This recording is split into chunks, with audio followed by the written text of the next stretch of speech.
Welcome to the WrestleTalk News. I'm Pete Quinnell. We begin today's episode with the sad news that wrestling legend Terry Funk has passed away at the age of 79. The news was broken by Ric Flair on X, who said, "In my entire life, I've never met a guy who worked harder. Terry Funk was a great wrestler, entertainer, unbelievably fearless, and a great friend. Rest in peace, my friend Terry Funk, knowing that no one will ever replace you in the world of professional wrestling." An outpouring of love and emotion for Funk followed from people like Mick Foley, Dustin Rhodes, Kevin Owens, Sami Zayn, and many, many more. Each tribute highlighting the enormous impact Funk left on this industry, with his incredible career spanning over 4 decades. One of the undeniable icons of wrestling, Funk will be sorely missed. Rest in peace, Terry Funk. There's no easy way to transition out of this sad news into our regular wrestling news, but one of the matches that comes to mind for me when thinking about Terry Funk is his match at ECW One Night Stand 2006, teaming up with Tommy Dreamer and Beulah McGillicuddy to take on Mick Foley, Lita, and Edge. And it's Edge we're going to move on to as we talk about his future in wrestling.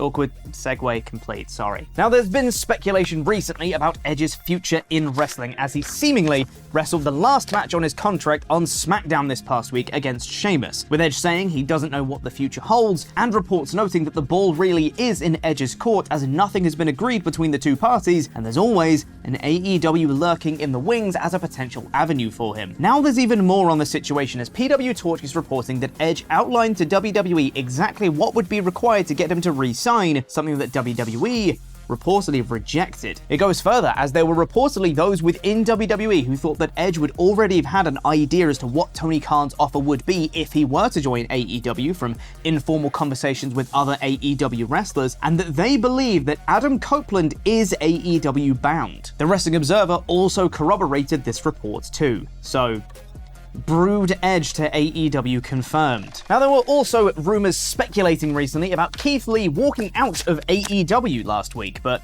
while there was reportedly some truth to this story, Fightful Select has more. While Lee did reportedly leave the building last week where Dynamite was being held, this was due to a miscommunication more than anything else, as Lee was informed that he wasn't being used for Dynamite, so he left, as is standard procedure for wrestlers. However, he was factored into the Rampage tapings, but was reportedly not told before he left, and so the card had to be adjusted. Fightful Select also note that they haven't heard of any heat between Lee and AEW from this, which, I mean, it sure doesn't sound like a lot of heat at all, but I can't be certain. I'm no heat expert, so it's time to hand it over to WrestleTalk's weather reporter, Helen Temperature, who can tell us how much heat this is. How's it looking out there, Helen? I've never seen less heat in my life. That's a 0.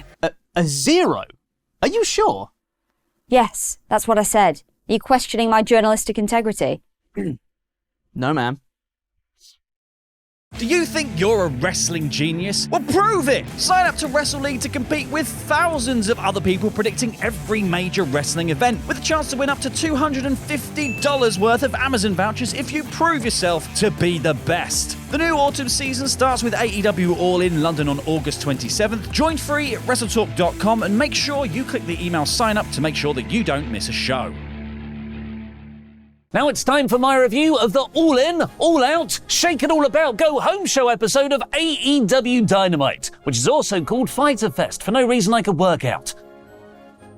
In about 5 minutes, after an RIP graphic paying respects to the late great Terry Funk, Dynamite took the previous week's 4 separate post-match beatdown angles to its logical conclusion. Just don't even bother with matches anymore and have people brawl everywhere. The opening match was supposed to be the Elite versus the Guns and Juice Robinson, but it never got started as everyone began scuffling on the ramp and Juice fantastically decked referee Rick Knox after he confiscated a chair. This was one of the more fun, chaotic wrestling brawls you'll see, with loads of star power, a tantalizing Bullet Club leader showdown with Kenny Omega and Jay White, FTR saving the Young Bucks again, and Takeshita escaping a one-winged angel. Can't wait to see all these various people fight in combinations. Then came the match of the night, a terrific styles clash between Jon Moxley versus Rey Fenix in a UK visa on a pole match. There were rumours going into this episode that Fenix can no longer make All In because of visa issues, so this was the most fun way to ride him out of the Stadium Stampede match. Had a cracking match against Mox, including an amazing near fall off a second rope Death Rider, and then get stretched out to a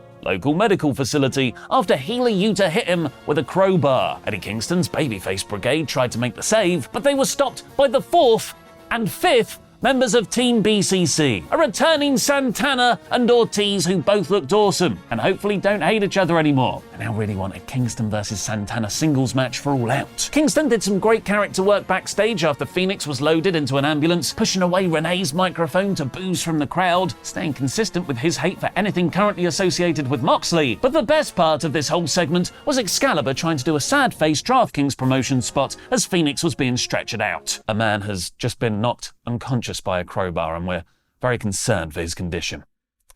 Shifting gears, DraftKings has a $25,000 in total prizes up for grabs and a free pool. We learned this lesson last week, AEW. The only way to do brand integration is by Jeff Jarrett winning a championship belt. After 2.0 and Daniel Garcia warned Sammy Guevara about staying friends with Chris Jericho, definitely a valid concern as Jericho literally chose to abandon them last week before he was turned on, AEW did something more impossible than sell 80,000 tickets for Wembley Stadium. They made me care about a Jericho match. Don Callis is a great promo. Jericho, when he's in the right storyline, is a great promo. But by God, Will Ospreay is one of the more emotive, realistic talkers in all of wrestling. He's Eddie Kingston from Essex. He's Essex Kingston. The way he spoke, the way he carried himself, made their contract signing feel more like an MMA weigh-in than a stereotypical wrestling segment. He talked about his New Japan contract ending in 6 months, so he's going to make as much money as possible to put his 4-year-old stepson through school, and to command the highest price possible, he needs to beat Jericho, as that would mean he's the only person ever to have beaten Jericho, Omega, and Okada in a 2-month span. He's better than The Elite. He's better than Danielson. He's better than Punk, which got some cheers, and he's better than you, Chris Jericho. Jericho based his reply on having called Ospreay 5 years ago, advising him to change his style, which, if you weren't watching at the time, almost entirely comprised of Will landing on his neck. Don't make him regret making that call, and that Ospreay didn't end up like his idol, the Dynamite Kid, in a wheelchair. Ospreay was yelling at Jericho off mic throughout this, adding another layer of realism, and they brawled in a hell of a go-home segment. Unfortunately, I didn't really like the following Darby Allin and Nick Wayne versus AR Fox and Swerve Strickland angle. This has been one of the better mid-card feuds of the year, and their tornado tag match here was brilliant, but it ended with Wayne kicking out one too many times and then getting a technical pin on Fox. I would have much preferred Swerve and Fox isolate Wayne and destroy him more in front of his mum at ringside and Darby outside to add further heat to Sunday's All-In match. Instead, Swerve kicked Fox out of his faction and Brian Cage beat Fox down. Darby, Wayne and Sting made the save, and Darby even forgave and hugged Fox. This rushed through about a month of storyline in a few minutes and brought Swerve and Fox's really good act to an end way too early. Fox's character finally had an edge to match his in-ring awesomeness, not that edge. And they got rid of it just as it was starting to click. Christian can't stay away from a wrestler with a dead dad for too long though, so the real TNT champion appeared and replaced Fox for the All-In match instead. Dead Dad heat was fun as always, but I really think this is a booking misstep. They really underserved this feud, and Fox will struggle to get back to where he was after such a short heel run before turning face again. It should be Christian joining Swerve and Fox to make it a trios coffin match against Sting, Darby and Nick Wayne. The Young Bucks and FTR had a very simple but effective sit-down with Renee Young, going back and forth over their respective legacies on what Wembley means to them. Ruby Soho beat Sky Blue in the compulsory second-hour women's match. This is building Ruby to take on Chris Statlander for the TBS title. Daddy Ass made his return to save the Acclaim from a House of Black beatdown, where he revealed he won't be returning to the ring for an All-In Trios Championship match, but the badass Billy Gunn will for a great bit of nostalgia, and the main event saw Aussie Open beat the Hardys in a decent match, which was really a way to get the brochachos down to close the show. MJF and Adam Cole's rivalry was expertly paced throughout this episode, with Renee getting sit-down interviews with both, and a short talk with Roderick Strong, who promised we'll see the true MJF or Adam Cole by the end of All In.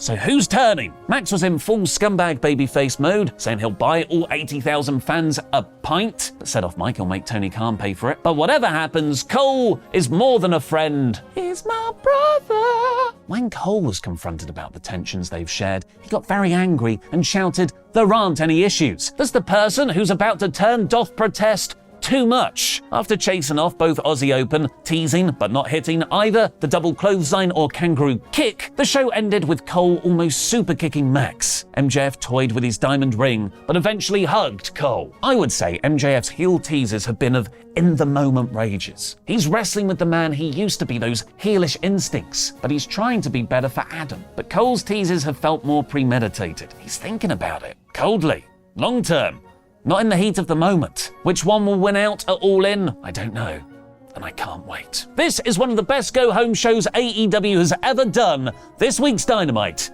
is 90%. A major WWE star is returning. Can you see who it is? I don't know, watch on to find out more. I can't be certain, I'm no heat expert, so it's time to hand it over to WrestleTalk's weather reporter, Helen Temperature. Hello, Ollie Davis. I'll go back and do that line again. It's YouTube's Ollie Davis, everyone.